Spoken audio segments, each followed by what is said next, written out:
혹시나 했는데 역시나 윤석열 대통령의 사과는 말뿐이었습니다. 대국민 사과 이틀 후인 지난 9일 날 윤 대통령이 태릉 골프장으로 들어가는 모습이 언론 카메라에 포착됐습니다. 그날은 윤 대통령 부부의 공청 개입 등 여러 의혹에 대해 규탄하는 집회 시위가 도심 곳곳에서 열리는 날입니다. 나이스 샷이란 소리는 듣고 싶고 국민의 엄중한 소리는 듣기 싫었던 겁니까? 연일 계속되는 오물풍선과 탄도미사일 도발로 국민은 불안합니다. 그런데 대통령은 한가롭게 골프채나 잡고 있습니다. 제정신입니까? 국정은 골프채로 지휘하는 게 아니지 않습니까? 늘 그렇듯 대통령실의 해명은 국민적 분노를 부추기고 있습니다.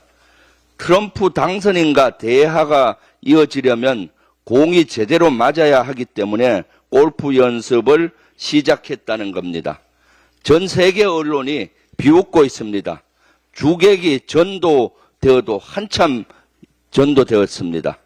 국제적인 망신입니다. 창피하지 않습니까? 그리고 별명도 구차합니다. 골프 친 사실이 들통나자 급조해낸 변명으로 보입니다. 국방위에서 국방위원들이 윤 대통령이 이미 지난 8월과 9월 그리고 11월 2일 날 수도권 일대에서 여러 번 골프를 쳤다는 제보를 확인하기도 했습니다. 그 제보가 사실로 밝혀지면은 대통령이 또 어떤 변명과 거짓말을 내놓는지 지켜보겠습니다. 꼼수 파병을 위한 윤석열 정권의 몸부림이 너무나 애처롭습니다. 김용영 국방부 장관은 지난 10월 24일 날 국회 국방에서 국군 훈령을 근거로 해서 개별 차원의 파병은 국회 동의 없이 장관 승인 아래 가능하다고 얘기했습니다. 그리고 11월 6일 날 대통령실도 개인 단위 파병은 국방부 장관의 정책 결정으로 가능하다고 주장했습니다. 그런데 이 훈령에 또 해당이 되지 않습니다. 이번 국방위에서 훈령에 해당하지 않는다는 걸 확인했습니다.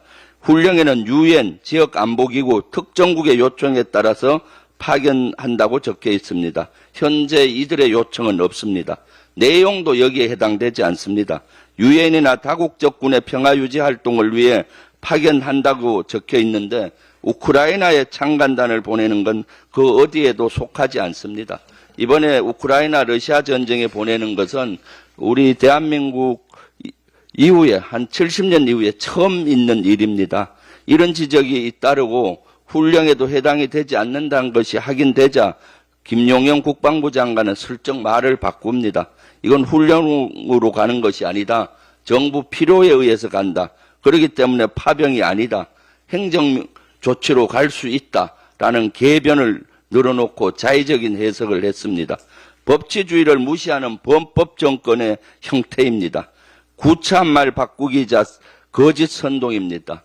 헌법 위에 초법적, 초헌법적으로 이렇게 한다는 것은 독재 국가에서는 합니다. 아마 세계에서 이렇게 할 수 있는 나라는 북한밖에 없을 겁니다. 이러한 독재 정권이나 헌법 위에, 법 위에서 이렇게 행정부가 하는 것이죠. 윗물이 맑아야 아랫물이 맑다고 합니다.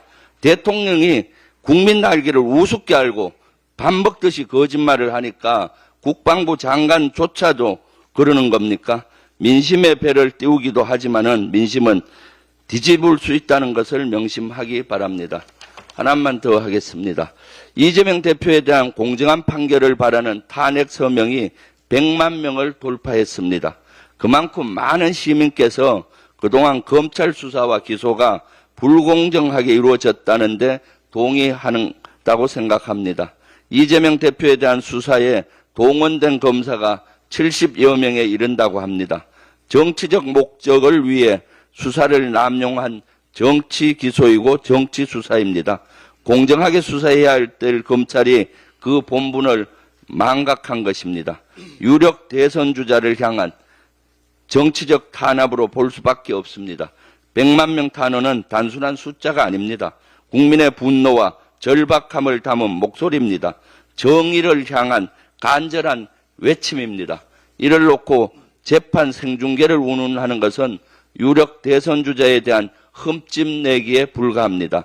재판부의 공정한 판결을 통해 법치주의와 민주주의가 바로 서길 기대합니다. 이상입니다.